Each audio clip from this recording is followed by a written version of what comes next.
Welcome to another episode of the Call Sign series on the HMG Podcast. Today we're talking to the Iron Cygnet team about the recent painting competition they ran. Joining me, I've got Dan. Hey. We got Leif. G'day. And Will. G'day. How are you all today? Yeah. Good, thank you. Thanks. Getting along. Yeah, that's a start. So one of the things that we did when we started the HMG podcast was we actually talked about ourselves and what our hobby journey was up until this point. And I think that would be a really good way to get our audience to get to know the Iron Cygnet team before we sort of continue into the rest of the competition. So I guess, Dan, if you want to kick us off, where is your hobby journey taking you? Where did it start and where are you in at now? So my hobby journey started quite a long time ago. I think it was back around 2002. I remember it very distinctly because I went over a friend's house and they'd recently just bought the, I think it was just the Lord of the Rings starter box for Warhammer. Yep. Oh, yeah. It might have been a little bit after 2002, but I remember it was around that time.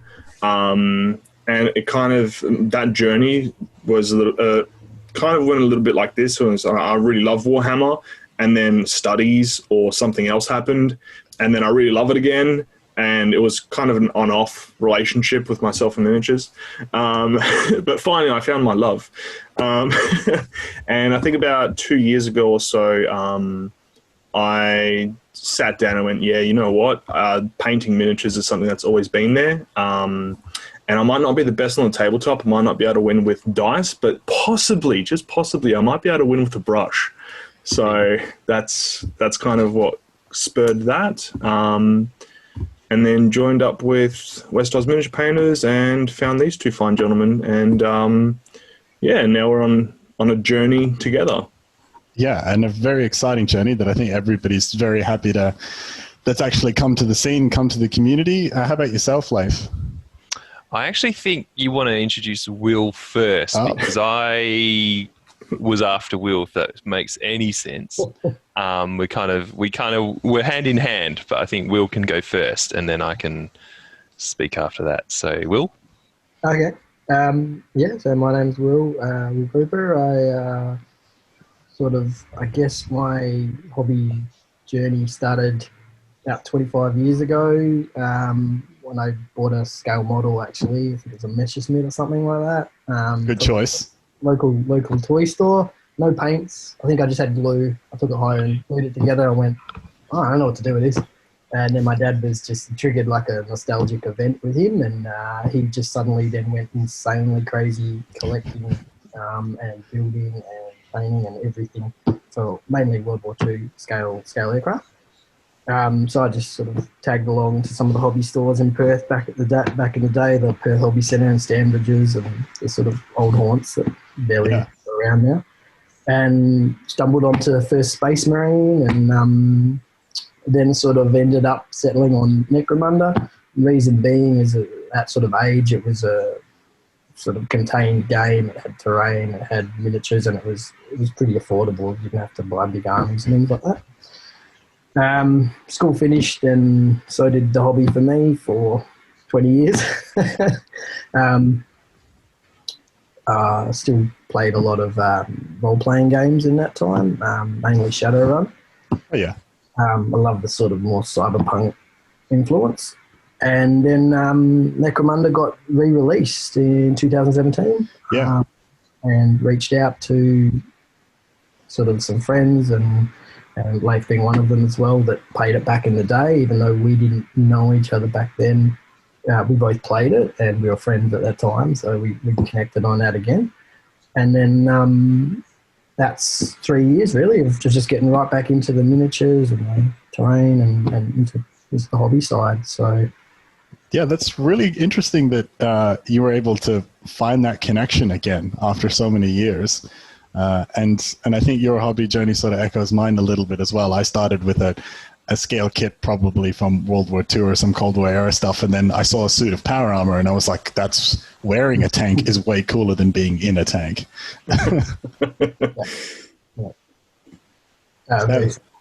Yeah. How about yourself, Leif? Yeah, so it's a very similar journey. Sorry, I'm just typing notes so I can say them. I'm Leif, and I do marketing, graphic design, and I've kind of always loved art from high school all the way up.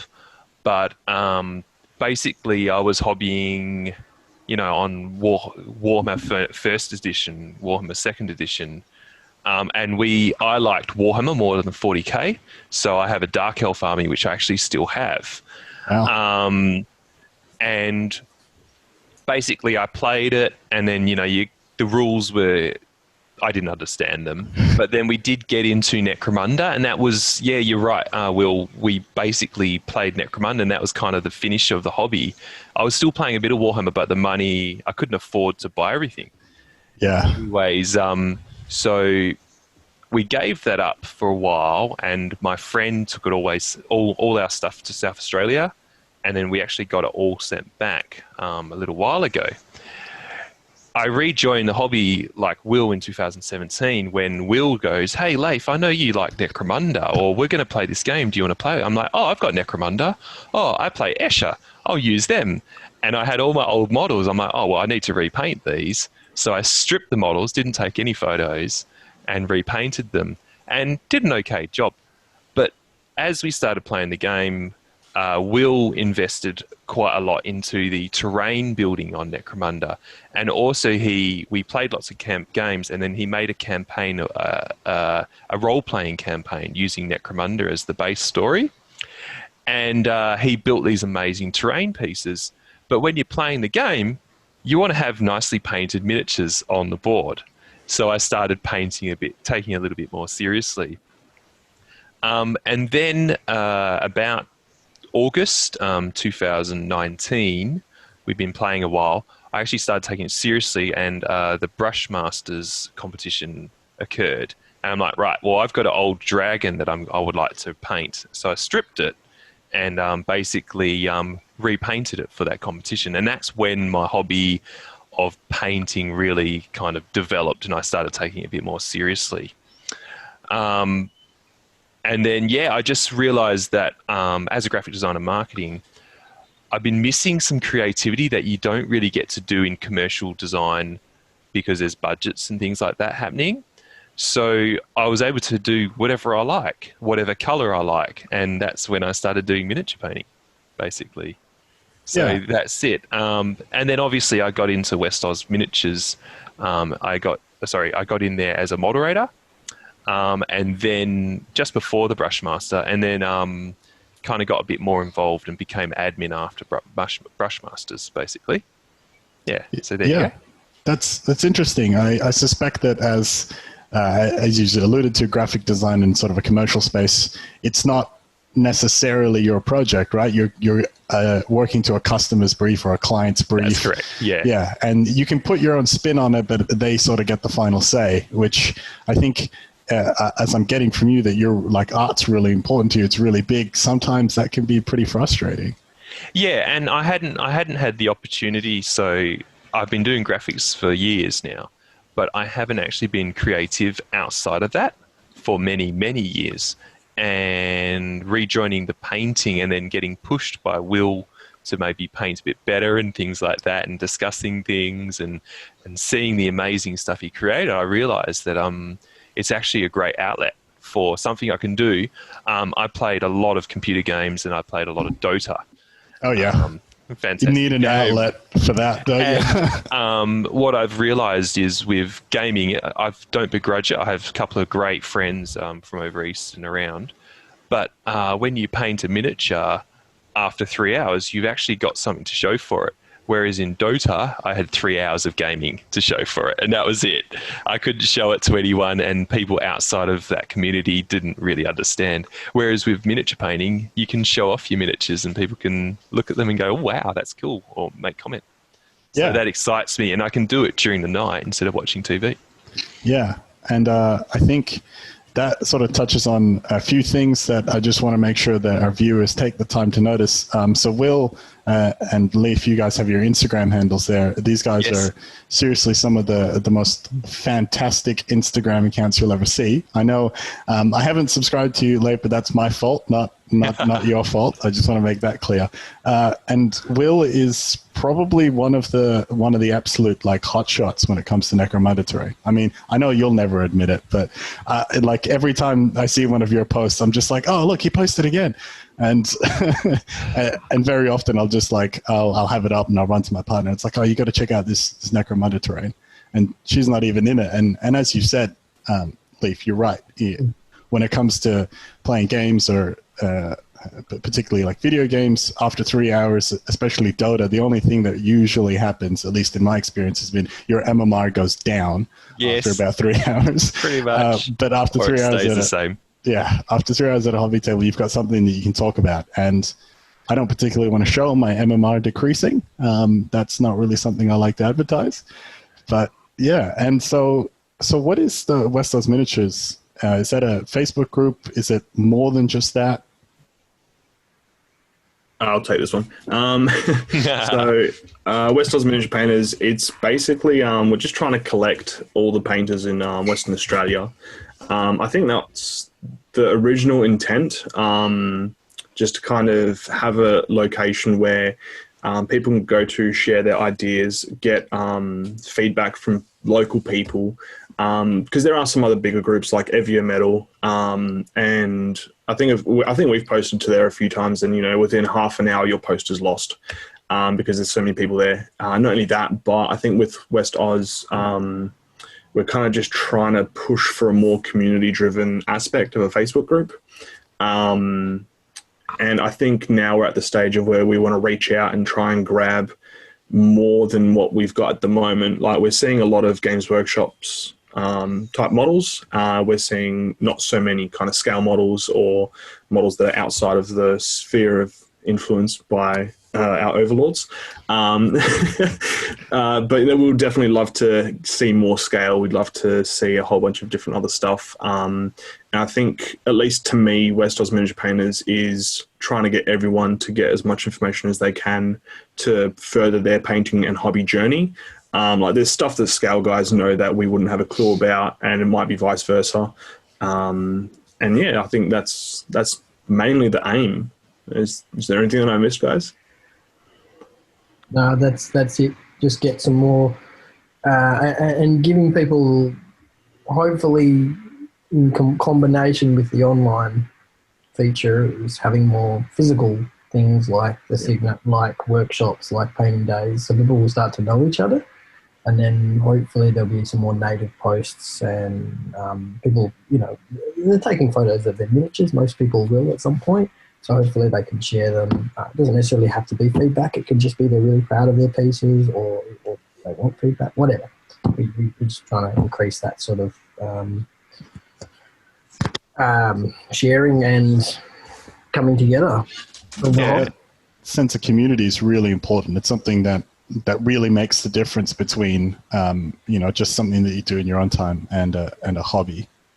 Yeah, and that's what we've done with West Oz. Like, everyone's on a different journey, and yeah, if I post something, I might scare other people, but I'm careful. I'll post some things and others I won't. But basically, I just want to embrace everyone's journey. And I was painting at a certain quality 2 years ago. I should probably show a before and after. And I'll put them up, don't worry. Yeah, and basically there is a difference, but it's because I've been, you could say, studying how to paint. You get better, and it's really fun to do. We also have a Discord group for painting. So at night time when we're painting, we chat on Discord. So it is a community kind of thing, basically using a computer chat program to paint and chat to people, and then we post a few quick photos on that. But generally we want people to kind of post on West Oz and keep that part of the community going, and people asking about airbrushes or asking about the next competition when it's on and things like that. Fantastic. Yeah. So how did you guys go from that to Iron Cygnet as a team, as an event? Like those two things are similar, but they're not quite the same. Because one of them, Iron Cygnet as an event, you're sticking a flag in the ground and going, "This is here, this is us." So how did that happen? It happened very smoothly and there was no problems whatsoever. I think Will might be good for this one. Yeah. So essentially, Leif and I are in the same boat. Whereas we came onto the team just after the Brushmaster event, which was at the end of last year. Yep. And it was good to analyse the pros and cons of that competition. That was an online competition, but it was only just the WAMP community. And so we thought, well, we want to have something yearly. What do we want to have? At that particular time, we don't want to recreate the wheel. We do want to recreate the wheel, and we were in contact with are in contact with Meg Maples, who's she actually pretty much has put a lot of hard work into the Crystal Dragon, which is it's basically like the Cygnet. It's been over there for a few years at the CanCon event in Canada. And we contacted her and said, what works, what doesn't work, what do you think? We were aware of the open category system. She explained some of the things behind it, and we just went, that's what we want. We want more entries. We want more people to not be afraid to enter, essentially. Yeah. We don't want 10 entries and a bunch of people that we know. So many people are working on amazing stuff out there that there's barriers to entering, and we don't want that. So we wanted something that felt more like an exhibition and competition with yourself rather than necessarily directly with another person, if that makes sense. So we spent quite a few months between us three, essentially bouncing ideas and getting a rough idea, and then COVID sort of happened, and then we had to just sort of shoot and we had to go, all right, well, let's set a date and let's just really hope that lockdown does not cancel this, and let's do it. And at that point we were thinking, this can't be too hard, and then we realised there's actually a lot of work that goes into organising an event, even if it's only for one day, let alone a multi-day event. Like, I couldn't imagine. We had a lot more respect for, say, Mike and Emma Bass at OBSEC, OBSEC, just going, oh my God, can you imagine that level? We just did it on such a small scale compared to something like that, and just the amount of Discord meetings and we had contact that person, have you done this, and printed that, For our I guess for our audience, CanCon is the main sort of convention that happens in Canberra. It's sort of the big annual hobby tabletop event, amongst other things. That's effectively Australia's like ground tournament for bolt action actually happens. It happens at CanCon. So that's probably more familiar to most of our audience. However, it's, as you said, I think Crystal Dragon, you've got a lot of other painting stuff that happens at CanCon. It's bigger than just that. Yes. Yeah, so that's, I guess, like ideally, if we manage to get back a show or something similar to that, hopefully we can marry in unison there and have something that runs over a few days. I think we could do a lot with that extra time. This year we just really wanted to, like you said, put a stake in the ground and have a go and see what happens. And we were blown away, really. Yeah. We definitely didn't expect that. So yeah, it was a fantastic day for me. I'm sure my viewers are sick of hearing about it now, but this was the first time I'd ever sort of competed, and the only reason I did was because of that open format, because as you said, I felt like there wasn't a barrier to entry for me, because I know that, like, I'm not the best painter in the state. I know I'm not sitting at that table in terms of standard, skill, experience, etc. But I looked at that and I went, hey, I feel like there's a spot here where I'm going to get judged on the quality of my work and what I'm delivering, and not on what it is compared to somebody else. And I think that was really inviting for me. It sort of felt like without it actually being so, it felt like a personal invitation, as you guys were saying before. It's like, wherever you are on your hobby journey, I want you here at Iron Cygnet showing us what you've done. Yeah. Yeah, definitely. And that was one of the things when we were looking at running this competition. The Brushmaster had occurred, and that was a gold, silver, and bronze. I got silver with my dragon. Fantastic. Will got the gold with well a night scene with a moonlight. It looked amazing.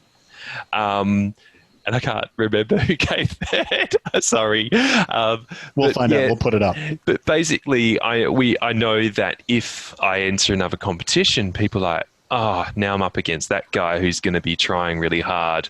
What's the use of just going for a bronze or something like that? And you can have the same issue with other competitions. So we wanted a competition that was definitely inviting and allowed for multiple winners in multiple levels of gold, silver, or bronze. And at that competition, I only got a bronze, but that's fine, but there was multiple people that got it as well. Just back on the other part is that we also we want it to feel like an exhibition as well. So even if you are not a competitive type person, we're hoping it can cater for both audiences. So if you are, you can still have that thrill. Yeah. But if you're not and you just want to show your art and meet the community, you can. And the more entries, the more cool things for people to come and look at. We're going to post them all online and show off everyone's work, and hopefully it gets bigger and we can attract attention from national, international, and we can show off all the cool work that people are doing in WA. So it's sort of that as well. Not just the competitive side, but yeah, of course. And I think to push on a little bit from that, the reason why we why we were aiming to have it a little bit more as an exhibition was when you got there, you could actually talk to your fellow painters, and all of a sudden you have some common ground to talk about. It's like, where's your miniature? What's it look like? What are you working on? Stuff like that.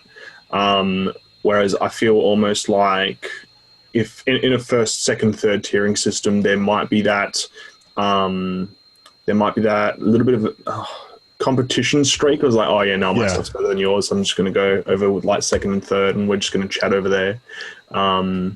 Possibly, I could be wrong, but I think the open system it's a lot more inviting. And it's also one of those things of you work so hard and so long on a miniature that might never see outside your house. So just to have a little bit more of an exhibition style, an exhibition area, just to be able to show off your stuff. Mostly just trying to bring multiple communities together into one location. Yeah. I think you guys did a fantastic job in doing that, because again, I can only talk about my journey to Iron Cygnet, and I tried a lot of things. I picked up probably about 5 or 6 construction techniques from scale modeling, just for the sole purpose of going, I know that there's going to be a lot of people looking at my work, and I want to show them, like, I want to put my best foot forward. So what are some other things that I can learn? What are some other things that I can try?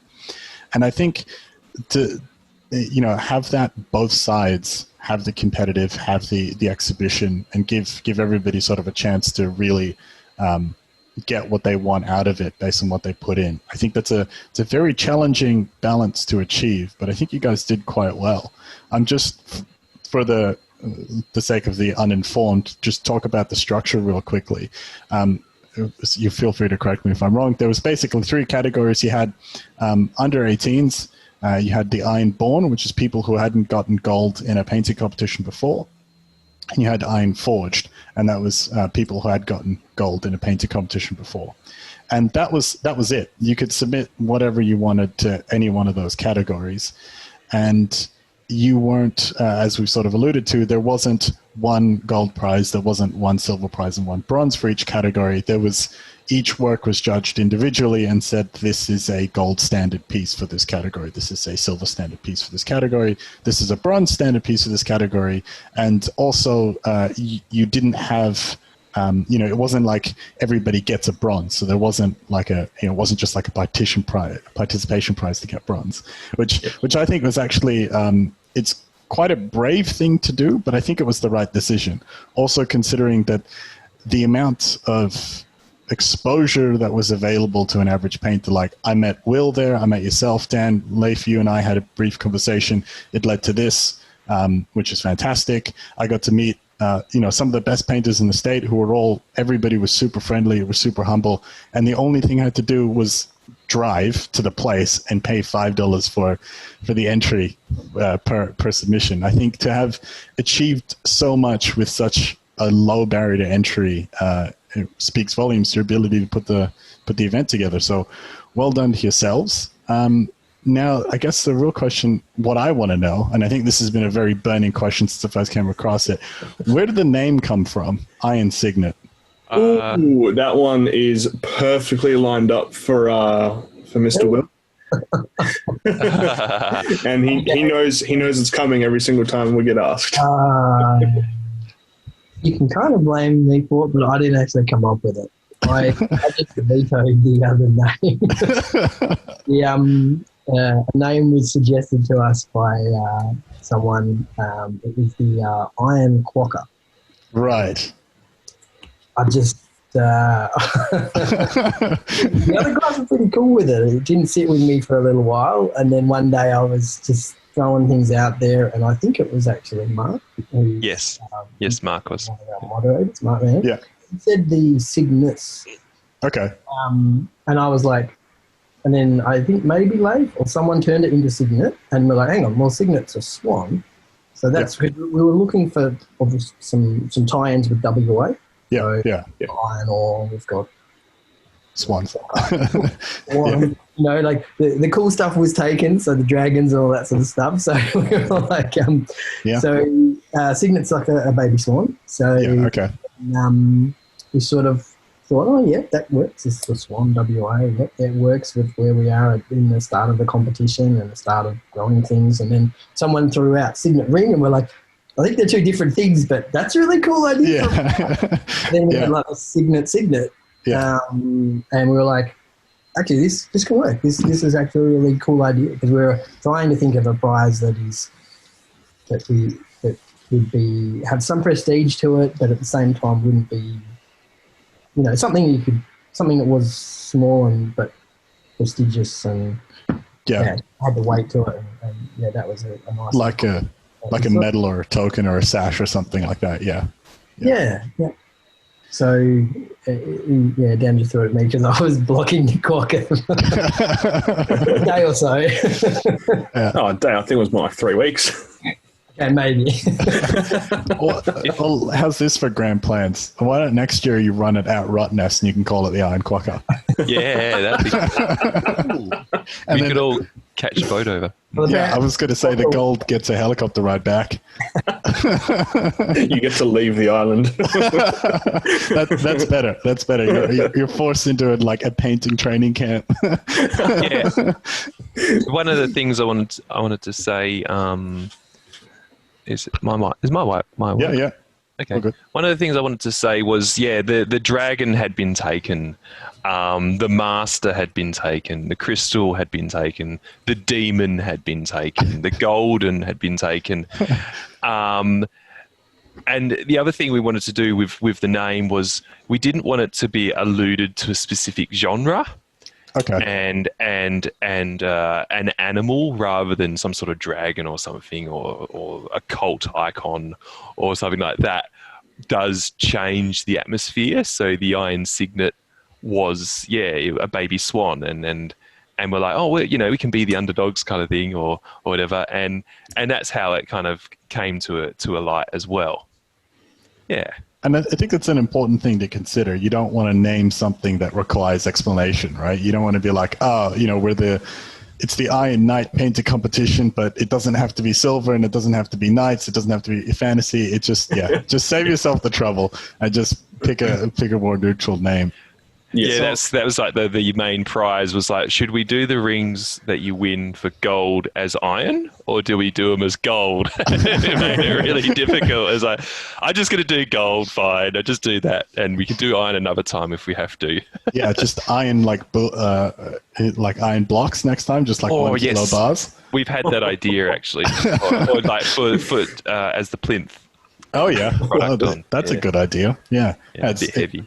Forget gold bullion, just go iron bullion. I like that. Oh man, glass table won't like that. Don't worry, I'll invoice you for my consultancy fees. Don't worry. So, Iron Cygnet, like, you don't want it just to be an annual painting event. Like, you want it to be more than that, right? What are you guys trying to achieve? Are you guys going for an organization? Are you going for a community thing? All of the above?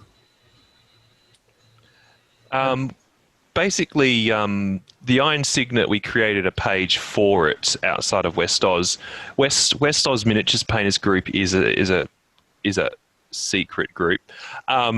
It's a group that, you know, if you post in there, it doesn't get fed to the rest of your family and friends and things like that. Oh, okay. When you jump in on the West Oz, there's 3 very easy questions to answer to join the group. Incredibly easy questions, and people still don't get them, and we actually do decline if we don't get answers, but it's just to vet them a little bit. But basically we wanted that page is completely public, and I think you can just auto join it or something like that. Iron Cygnet, and we know that there's people only on Instagram, not everyone's on Facebook. Some people aren't even on Instagram. They meet up at clubhouses and things. So we needed another page that could utilize that. A crucible. And then we've kind of built some workshops around that as well. I think Will wanted to say something there. Did you? Or just to answer your initial question, our main goal at this stage, I don't think we've really actually thought that far, but our main prime sort of mission statement or whatever is community. So whatever we're making, we want transparency, and whatever we get, we're putting back in. So fantastic. So that's the thing, that's its purpose. We're just passionate about painting and the community, and then whatever we get from this, we're putting it back in. So whether it be probably we're looking at we've already purchased some wet palettes for workshops and free paint days coming up. Fantastic. Things like other little events or competitions, or you know what I mean? So that's the idea, is to just put it back in. We don't think we've really thought any further about grand scheme things yet.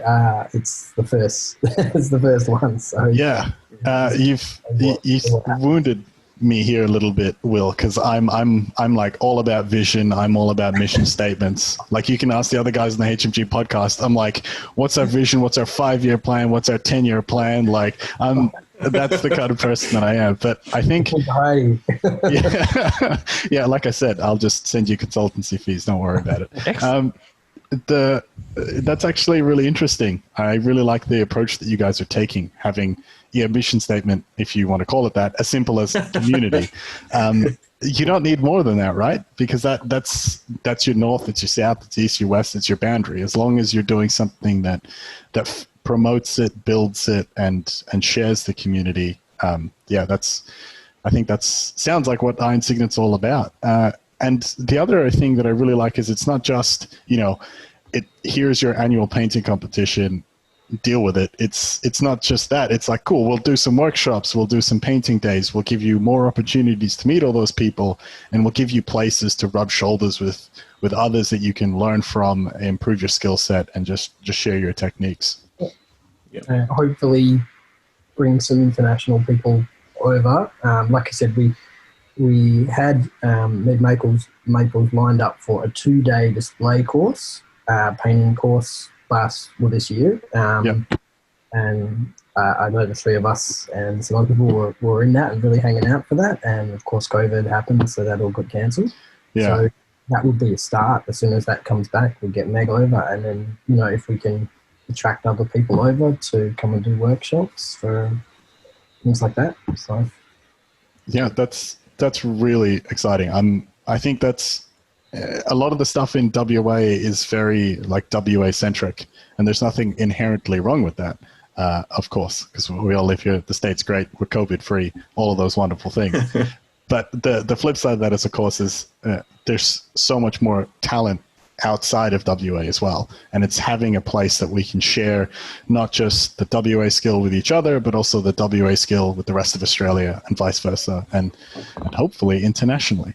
I don't know. I think Western Australia's got the best painters in the world, and I mean, if anyone disagrees, they're more than welcome to fly over to the next Iron Cygnet and prove us wrong. Yeah, I like that thinly veiled challenge. Yeah, I think there's going to be a few golden tickets and a few envelopes getting stamped after this conversation. So,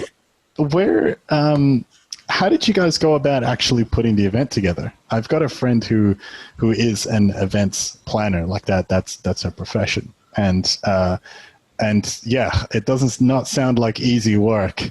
And how did you guys go about, like, you know, putting that together, getting in touch with all the people that you need to get in touch with, and also figuring out all the people you needed to talk to? How does something like that happen?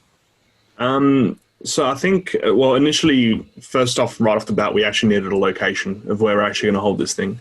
Yep. It's a bit difficult to have a physical painting competition without a physical location. Yeah.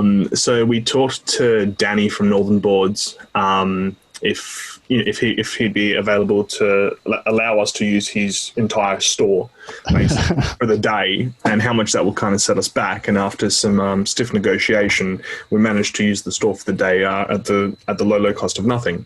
Fantastic. It was really great of Danny to do that. Oh, 100%.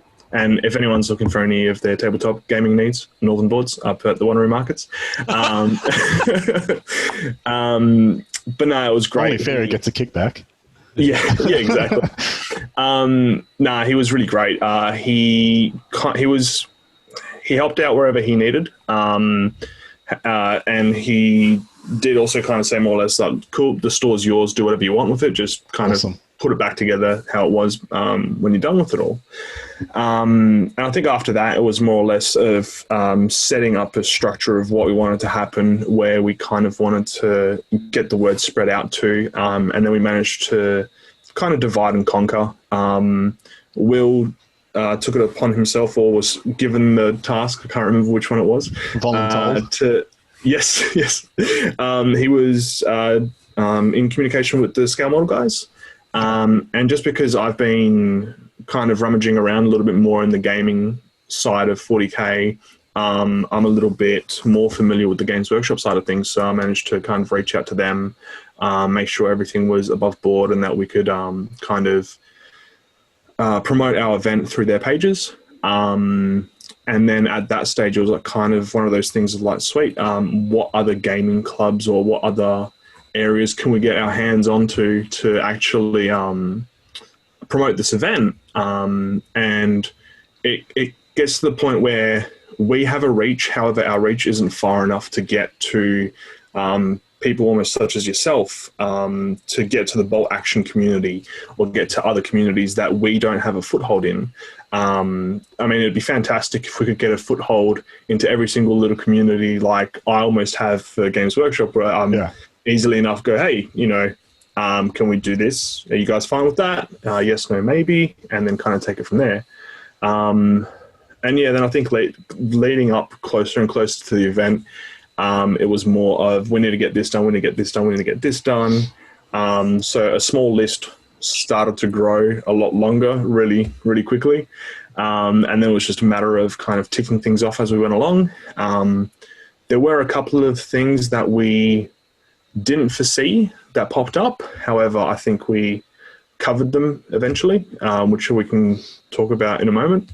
But yeah, I think that's more or less it. I'm not sure if I missed anything, guys. I'll just add that well, thankfully we work really well as a team. We complement each other in the different sort of angles and skill sets we have. Leif is our sort of master designer, so he's done a lot when it comes to designing the prizes, designing the posters, designing the logos, designing a lot of things. So he's sort of the media man. Like I said, like Ben said before, the rest of us, the other two, have been the main communications with a few of the people that needed to make the cogs work for the actual logistics of the day. And then it was just good communication between the three of us on almost pretty much a daily basis. It helped, I think, in the lead up because we've been in a little even before the WOMP Discord started, we were in our own little painting pod Discord and pretty much chat most nights when we're hobbying anyway. So we started to, we can communicate well. So it was that part of it. We realised early on that the three of us have a good click when it comes to just working. In with that, we've been working with a team with marketing graphics. I've been working at a company that I've been basically autonomous, like the CEO, or we'd have meetings and then I would go and do it all and then report back kind of thing. So this is, I've got to say, actually probably my first time where I've actually had a proper teamwork and team where when I couldn't do something or I'd had enough, someone else could pick up the pieces and keep going with it. And there's a prime example as I do my kind of role was doing the marketing and the graphics, promotional products and printing, and fixing up like the articles and things that the other guys had wrote. I kind of just fixed up the grammar and then gave it back to them. But one of the prime examples is I do all the graphics, and then I was doing the certificates for the show, and Dan was able to do all the signage for the actual day. Awesome. And he did a great job, and it looked wicked, and is basically exactly what I would have done. And then he put his own flair of, there was a Judge Dredd hat, helmet on the judges' events card thing that they wore around their neck. And that was just so cool to see that, someone else can put their own flair with the design and the work that I'd done, and we could work together. And then with Will was kind of the articles and rules and treasurer, and also kind of managed the sponsorship a little bit more. But again, like for instance, Will was busy at work one day, and I was able to organise the payments for a workshop, a particular person, and fill it all in on our little spreadsheet that we had and things. And it was so cool to be able to help each other out when it was needed. And that really excited me, was the teamwork of running the event. And yeah, we were stressed, and each of us got grumpy. But we were able to kind of step back and voice our opinions and continue forward after that anyway. So yeah. That's a good point, actually. Back on having the Cygnet as a separate, is it set up as a business or an organisation page? I'm not sure, but that's great, because when people message, that comes through to all three of us, and whichever one of us can reply just replies as the Cygnet. So it's quite a handy tool that we can, whoever gets to it first, whoever's available between the three of us, so we can reply relatively quickly. So it's good. Yeah, present that brand face. I'm hearing a lot of sort of similarities in what you guys do and what we try to do at the HMG podcast. We're much the same. We try to lean on each other's skill sets and capabilities, and just like any team that works together, we'll have disagreements, but we all know that it's not personal, right? And then at some point you just go, cool, all right, we'll just figure it out. We'll make a decision and we'll move forward. And I think that's really important is when you've got that vision, you guys are all so clear on what it is that you're trying to achieve. It doesn't devolve into, that's not my job, that's your job.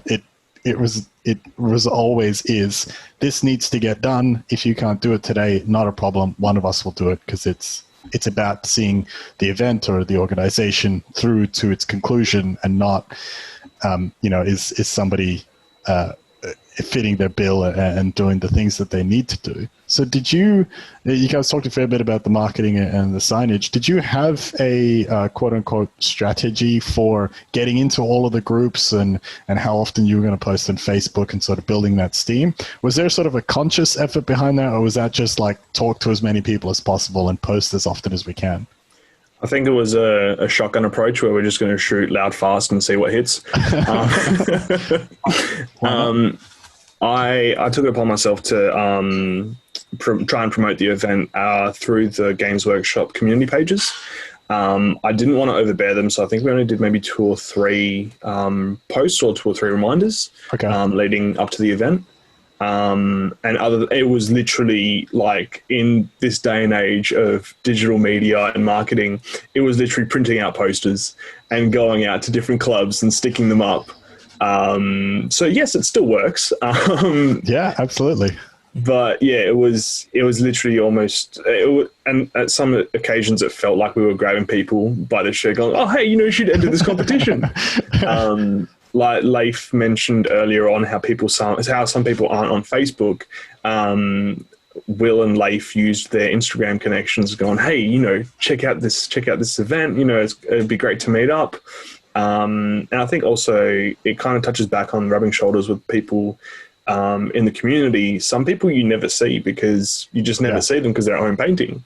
So it was also really nice to get some of these people out and actually put a name to a face. And I think that's kind of how we went in terms of pushing the event. But I'm hoping, I think we're all hoping that it's going to be a lot bigger next year. Yeah, it was definitely ad hoc with the posting on Facebook and things. When we got to the end, we actually had a schedule of posts and what we're going to do, but it was a bit ad hoc. Will's partner is an events planner as well, so we're able to lean on her. Go for it, Will. Did you want to say something? I was just going to say... sort of didn't help very much at the start, then sort of helped at the final, just in the final stretch. I was like, I really should have discussed this with you earlier. I actually think we didn't do a very, that's glass half full here, but I actually think we didn't do the best job with just digital marketing. Yeah. And that's because we don't know half all of these little niche hobbies. So many of them, they've all got their own little groups and their Facebook groups and things like that. And we don't know them. Otherwise, we would have been like the ones we did know. We reached out to the admin and said, "Could we post, or would you post this for us?" And some said, "Yeah, go for it. That's cool." Others actually did, but then never did or didn't allow us to. Still, we did the best we could, and I think we got to the scale a bit late. There's the one contact I had when I got in touch with him, and he posted on the message was next and a few things. He didn't quite get responses. And then the answer we did get was, you should go to Miranda, and there's this place in this park, and it's like a men's shed, and it's basically open all the time, and it's a bunch of different clubs. Just go there and hobby. Fantastic. And so Dan and I walked in there and were just like, and and stuff, but we probably left that too late.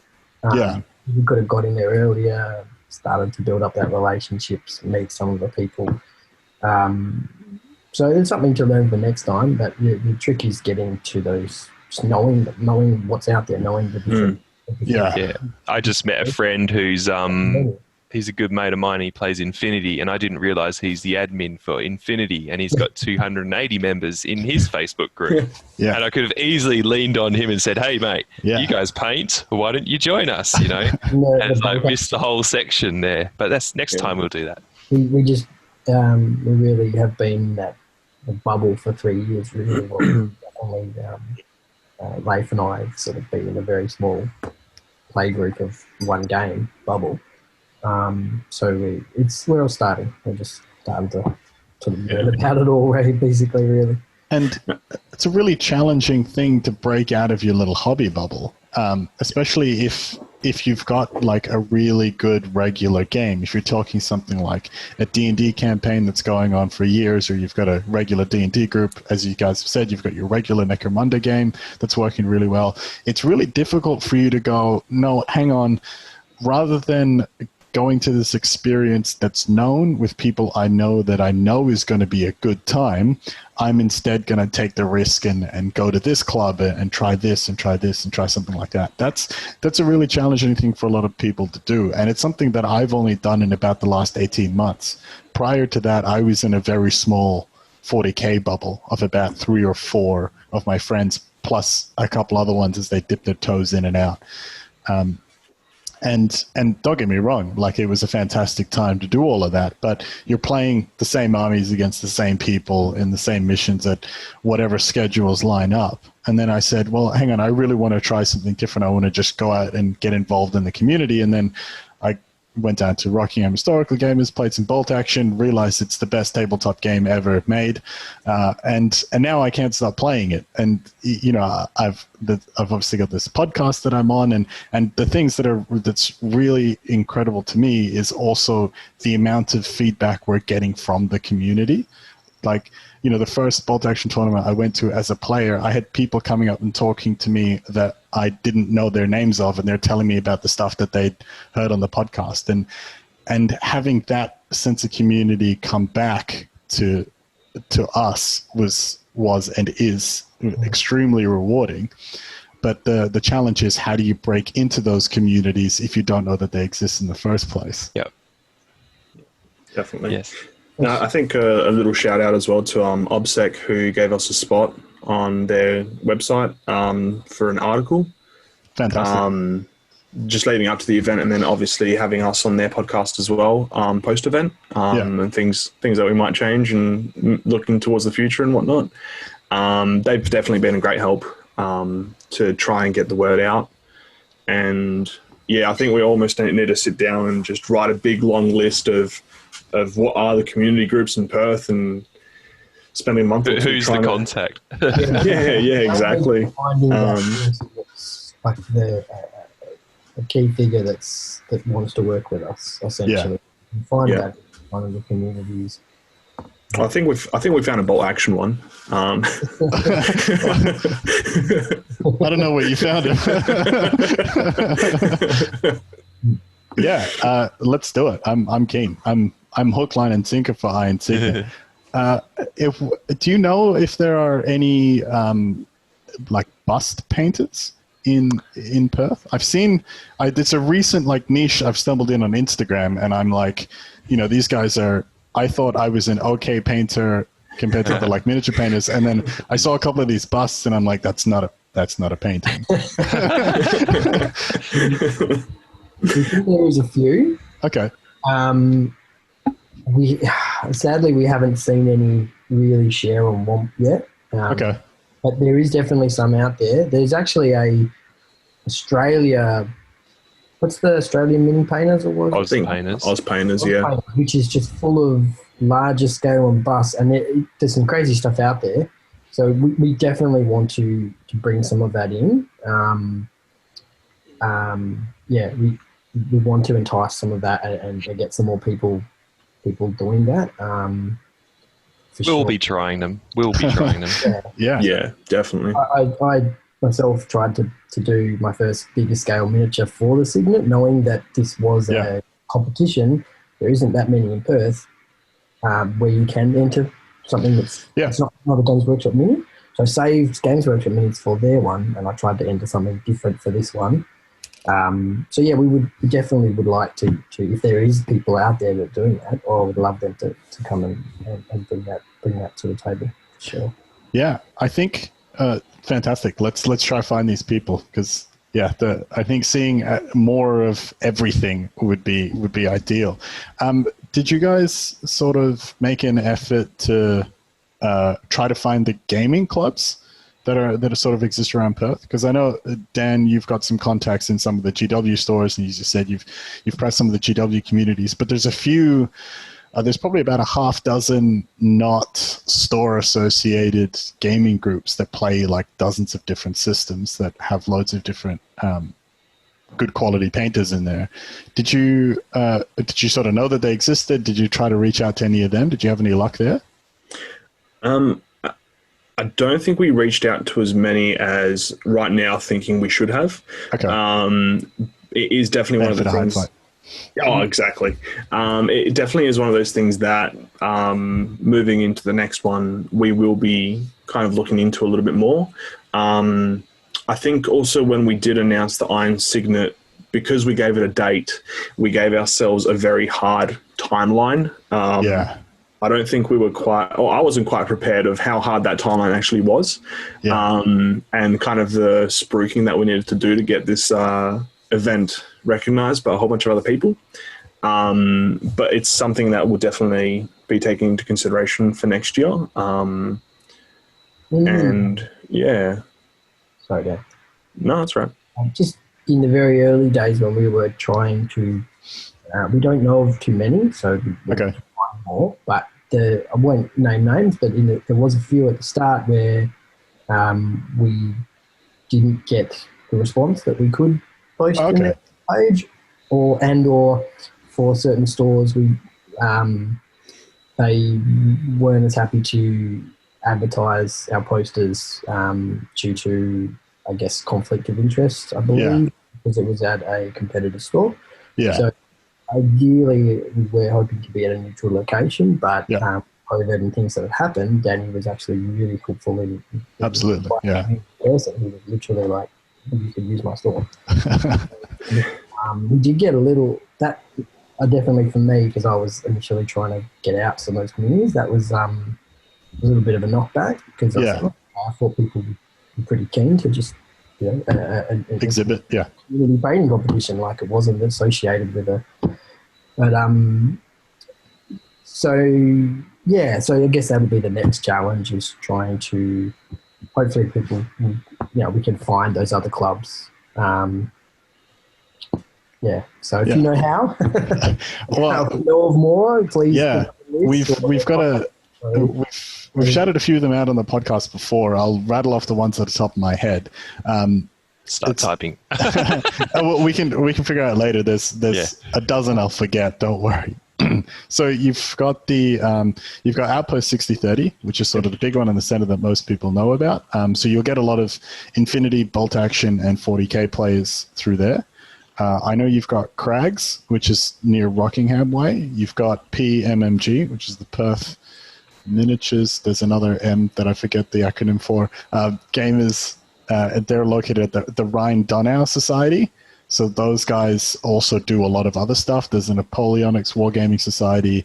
There's Rockingham Historical Gamers, of course, where I do most of my gaming. So that's just some of the ones off the top of my head, and I know that there's many more. I know there's actually a pretty dedicated group down in Albany as well. Shout out to those guys. Those guys drive up to our Bolt Action events, and I think they've got a pretty decent Games Workshop Warhammer group down there as well. And there's a gaming store in Bunbury that I've completely forgotten the name of, unfortunately, but they also have a very dedicated group. It's not Beyond Hobbies, is it? That's the one. Yep, that's the one. There we go. Yeah. So it doesn't seem like most of those were news to you, and we can sort of chat afterwards and find out what the other ones are. But we've actually had similar challenges with advertising, just trying to grow the Rockingham Historical Gamers player base. Because we operate out of Good Games Rockingham, which is fantastic of them to be able to support the club and do that there. When we talk about putting up some posters in some places, they're like, "Oh, you're advertising another gaming store. I can't actually agree to that." So obviously the scale is quite different, but we've had some similar challenges trying to grow our club and our player base. But when it comes to the actual event, what did you guys think? Did it work? What didn't work? How did the day go? I think maybe the first 15 to 20 minutes was a bit chaotic, and after that, I feel like we found a pace, we found a system. There are definitely a few things that worked and a few things that didn't work. One of the things that we'd like to improve on is taking the photos of the miniatures as they're entered. Okay. I'm not sure when you entered, however, towards the second half, or more so the second half, it got to the point where I was collecting the monies, giving out a form, telling people where to go. Leif was entering everything digitally, and Will was running around making sure people got placed on the correct places that they needed to be. I think we've talked about this briefly, but I think the plan moving forward is going to be basically identical. However, between the entry table and the judging table, there's going to be a photograph table where the person's going to place their model, photograph will be taken, and then after the photograph's been taken, it will be then moved over to the judging table. It just then prevents us having to run around with two or three phones, shining light, and then I think got them all. Yeah, you guys got them all, definitely. But yeah, it's just another thing that we won't have to worry about because it's being done as the entries are coming through. Pre-registration probably as well. Yes, I think so as well. Yeah. And other than that, it was perfect. Nothing else went wrong. Just like that. I think a neutral ground would help, definitely, just for the advertising type thing. The venue we went to was excellent and amazing. Northern Board's so supportive and allowed us to do basically whatever we wanted there. Yeah. But a venue that's a hall or something with lots of lighting, lots of good lighting, that's another thing that we'd like to do better. Yeah, that was some of the things. More time. Yeah, a little bit more time as well. One day, we didn't realise how much we jam-packed into one day. Yeah. It would have been nice to, I remember Dan, after all the rush, was saying, I didn't get enough time to talk to people. Yeah. I got a little bit of time to talk to people as I was putting the entries and stuff down, but that was probably how I felt as well. I was being like, I would have got more time to actually chat and to meet people. Yeah. I think... no, I was just going to cut you off real quick. I think one of the highlights of the day, other than having all the beautiful miniatures out there, was at the end of the day when Leif, Will, and myself, we could sit down with the judges and anyone else who hung around later, and we could literally just chill for a minute and chat and get some feedback on our models and just kind of have a laugh. And yeah, like if... It's a little bit difficult because some of the criticism that we did get, it was, 3 hours is such a long time to wait between dropping off your miniature and until the announcements are made. And I completely understand that. 3 hours is a very long time to wait around. It's almost a Lord of the Rings movie. But at the same time, I feel like if we extended that a little bit more and had something to fill it, like a little bit more of a structured socializing event, then I think that would kind of tick off a few of the boxes that we're missing as well. Speed painting instead of speed dating? Yes, I did hear that. Speed painting. We have one particular model and you get 2 hours to paint it in or something, and then they all get judged at the end or something. That would be pretty fun to do. I think if we had a 2-day event or probably...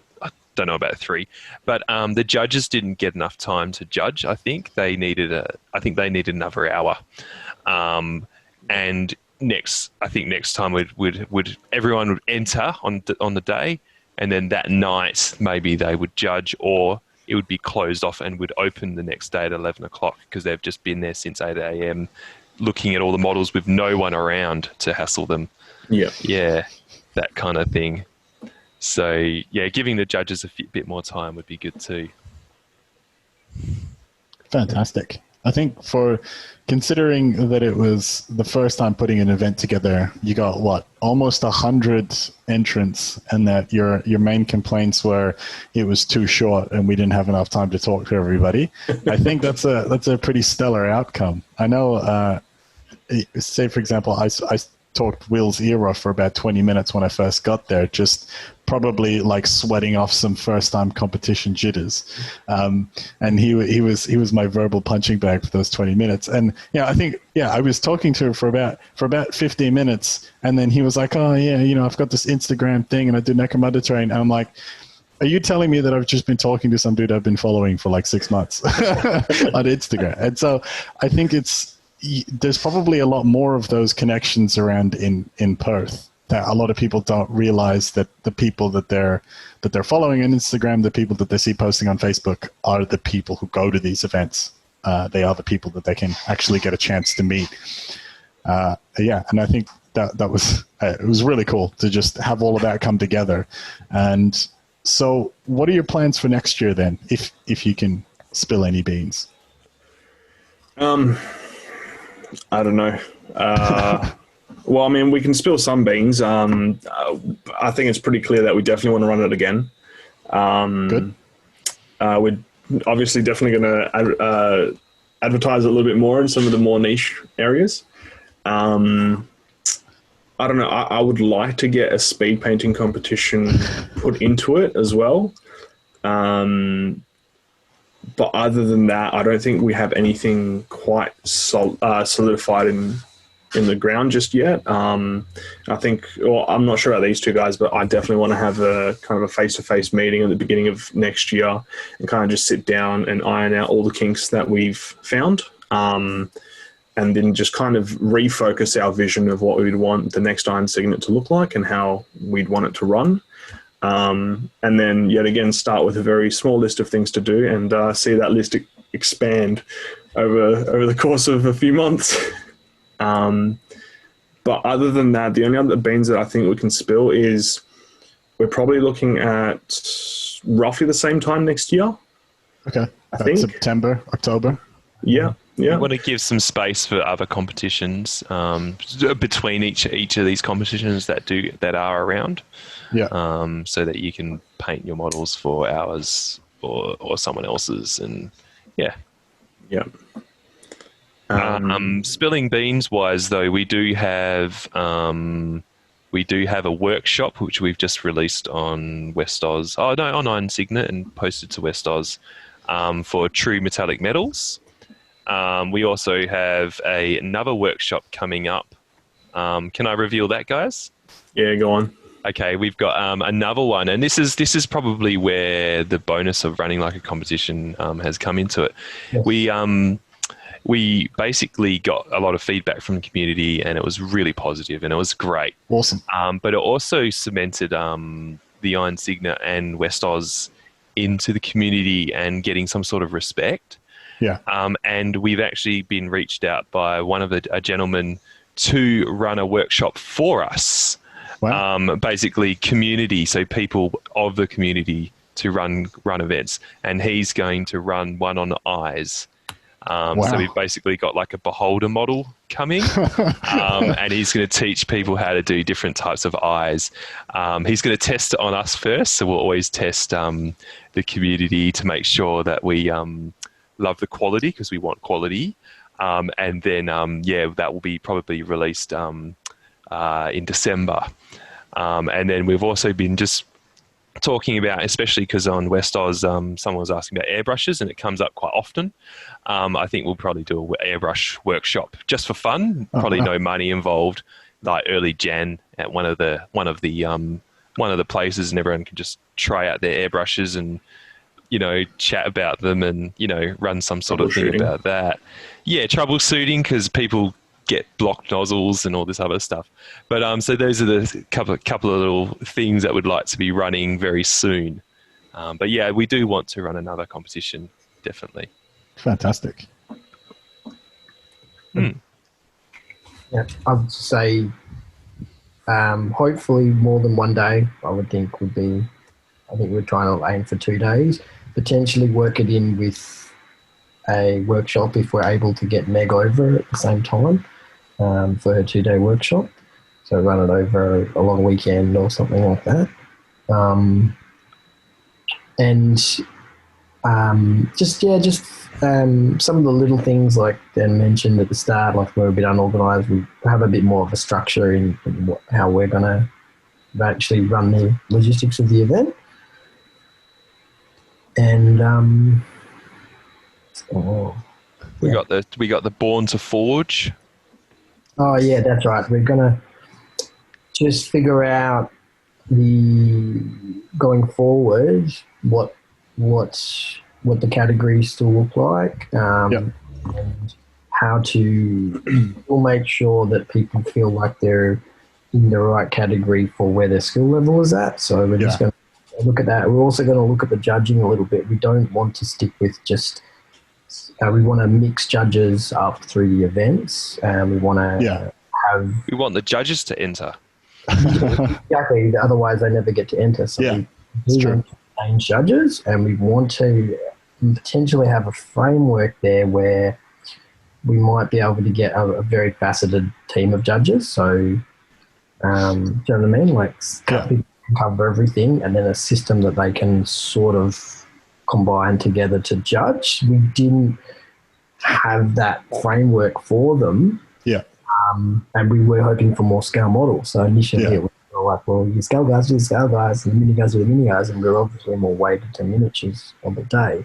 Yeah. So I'd like to finesse that by having a bit more support for them and having a different facet team with a different skill set team to sort of come together. But that's all stuff we can, like Dan said, we want to sit down. Yeah, I told Dan was quite eager to be like, all right, next year. And I'm like, mate, let's take a little bit of time first, and we can have a bit of time off to relax after all of that, and then get some hobbies and painting. Yeah, just do some of our own painting and things like that to just relax and go to the workshops, and we definitely want to be at those workshops anyway, just there to free paint as well. So the idea is that this first one we have access now to the Miranda Shed, whatever it's called. So meet with Stuart Chappell from Scale Modelers Facebook group, and essentially we can sort of hire out their awesome venue. It's so cool. If you've never been there, it's worth looking into. It's just this massive shed full of tables with desks ready to go with individual lights. Wow. Surrounded by glass cabinets and amazing scale models. There's even a limited little stocks there that you can buy from, and apparently they've even got an airbrushing room. I haven't seen that yet, but and they've even got a couch, and they've got like reference books, and so we're going to use that space for this next workshop. It's on my bucket list now. Give it a test. And so we'll probably be there on the day as well, just doing some hobby for that. I think we've got it for 4 hours. So, fantastic. We've got 3 till 7. So obviously another club's using it in the morning, and then we're allowed to hire it for that afternoon. So for what? Or for Cygnet. So whatever, our community. Fantastic. I think also really quickly to touch back on the Cygnet. One thing we did quite well is I think we did Painter's Choice. Sorry. All right.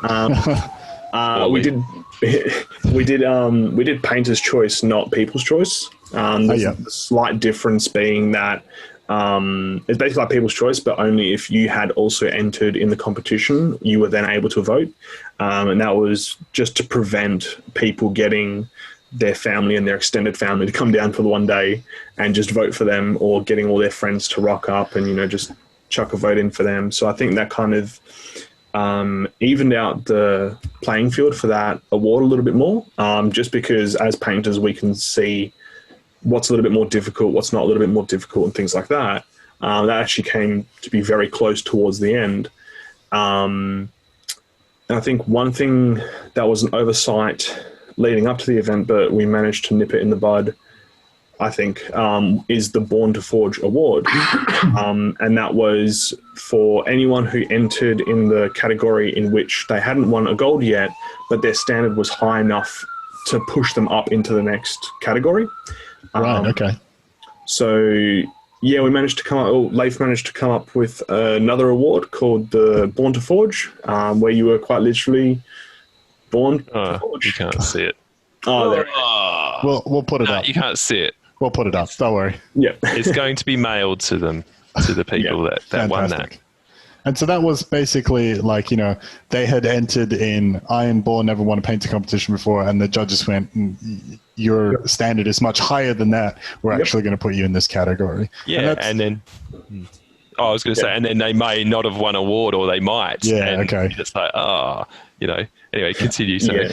But as you've just sort of pointed out, you're now being judged at a different playing field, but that award is sort of recognizing that it's like, well, actually, without having competed before, you're still at that standard, and it's recognizing that transition and earning that place. I think that's a really good idea, and I absolutely would not have thought about it beforehand. So it was. 2 days beforehand.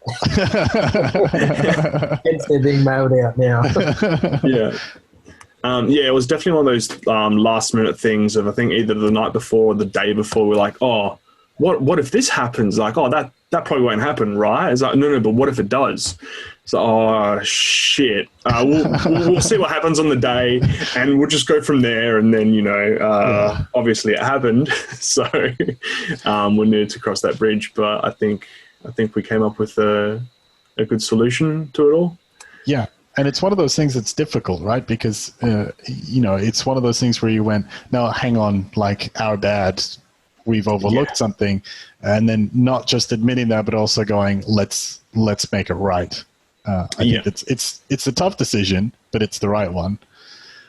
I think that rounds us out for the evening, unless you guys have something else you want to bring up. Is there, how do we keep in touch with Iron Cygnet? How do we keep in touch with you guys? How do we know what's happening? So following Iron Cygnet on Facebook. Will's got some stuff to talk about as well, I think, maybe, possibly. What was that? Oh, no, I thought you said, wait, hold on a second. Oh, no. No, it's all good. And then if you're in Perth or you want to join in on the West Oz Miniature Painter group, find us on Facebook, and please answer the 3 very easy questions. They're so easy. Yep, because if you don't, your application will get declined. I think Oz with OZ, West OZ. Yeah, West Oz. Yeah. I think just off the top of my head, I'm pretty sure the questions are: have you read the group, the rules to the group? What is your favorite paint manufacturer, and what is your favorite, I think, miniature manufacturer? Yeah, paint brand. Paint brand. It has worked actually, because we have had I looked at one the other day, and because we do check, kind of just look at the profile. And this one had a US address on it. I was like, oh, okay. That's why you hadn't even answered the questions. So I'm like, decline. But no, generally they'll sit there, and we umming and ahhing and looking in. I think the questions might get bypassed when a friend invites a friend into the group. So then I have to kind of look at that and go, or do we just let them get through anyway, or what? But generally just answer the questions, and then it's basically an auto accept. And then we like to announce every 50th, as it grows, every 50, we like, welcome to the new 50 people. Love you to post. Don't be quiet. Show us what you're up to. Just show us what you're doing. We love it. I love it. Yeah, definitely. And I think we try and... I don't think we've yet failed one, but almost every Friday we have a Friday weekend work in progress. And that's kind of just a jab to the people. Like, hey, you haven't posted stuff. Post some stuff and see what you're working on. Post it here. You don't have to do your own post. Post it here if you want. Yeah. And yeah, I mean, like, quite literally, West Oz Miniature Painters, it's a place where you shouldn't have to stay in your shell. If you feel like you want to post something, just go ahead and post it. We love seeing your stuff. Like, don't feel like you have to wait for the weekend whip. If it's Tuesday and you're working on something and like you nailed that one eye, we want to see it. Yeah, let's not take a photo of the second one pointed the other direction. Yes. Oh God. That's usually been my experience. You know, somebody's like, "Oh, how did you get like both eyes looking in the same direction?" It's like, well, you see, I actually painted one eye once and the other one 24 times. So 1 in 25, yeah, you're gonna get a pair. That's right. I mean, I think I'm pretty sure there's a tutorial coming up that might be able to help you out with that one. Oh yeah. Fantastic. Yeah, Well, I think that's all I can think of. What about Will and Leif? Yeah, if you don't want to be past West Oz is obviously for West Australians. We do have some people from over east in there, and that's fine. But the Iron Cygnet is another one for knowing about a competition, and also probably the workshops as well. Also, it's open to the public, so you can see what's going on. Facebook doesn't really have a great calendar system yet to add other people's events from other places, but yeah, hopefully you can use the Iron Cygnet as well, basically, and you can find that on Facebook. Finally, was there anybody in particular you wanted to give a shout out to? Yeah, so really quickly, we've just got a few people we want to mention. Firstly, the miniature judges, Ghislaine Patel and Dean Lecoq helped out a lot on the day. Will's got the names of the scale modelers. Yeah. Definitely like to big shout out for 3 of the scale model guys that came down and jumped on today: Steve Loach, Dave Solossi, Stuart Evans, and also Stuart Chappell, who's head of the Scale Model Club of Western Australia, who helped get it out there a little bit as well. Oh, and also we really want to thank the sponsors as well, something that we need to work on as well. But Redgrass Games, Hero Forge, and OTP Terrain, they did a really, really good job to back us when we were running this competition. Yeah, definitely. Yeah. Also want to give a quick shout out to some of the boys that helped us run the event and help out leading up to the event. James Fane and Mike Van Aard both helped out leading up to it, and then on the day running the tutorials as well as any of the other West Oz miniature painters that were there helping out on the day. I'm just going to say thank you to our spouses as well, just for dealing with us and the stress that kind of built up leading up to the day. And yeah, definitely anyone who stayed back, helped out packing up, things like that. And then really quickly, a quick shout out to HMG Podcast and YouTube to having us, Scorch and Gorcin to having us on. A name that will not die anytime soon. Yeah, I can very much thank my Year 10 S&E teacher for that one. So, look, thanks to you guys for coming onto the show. It's been really great to have you guys and get to know you, and thank you to our viewers as well for checking out another episode. Definitely. Thank you. Thanks, mate. Thanks. Thank you for tuning in to another episode. If you like the content, make sure to like and share the video and subscribe to us on YouTube and Facebook. For our podcast audience, you can find HMG Podcast on all your major distribution platforms and on Facebook. See you next time.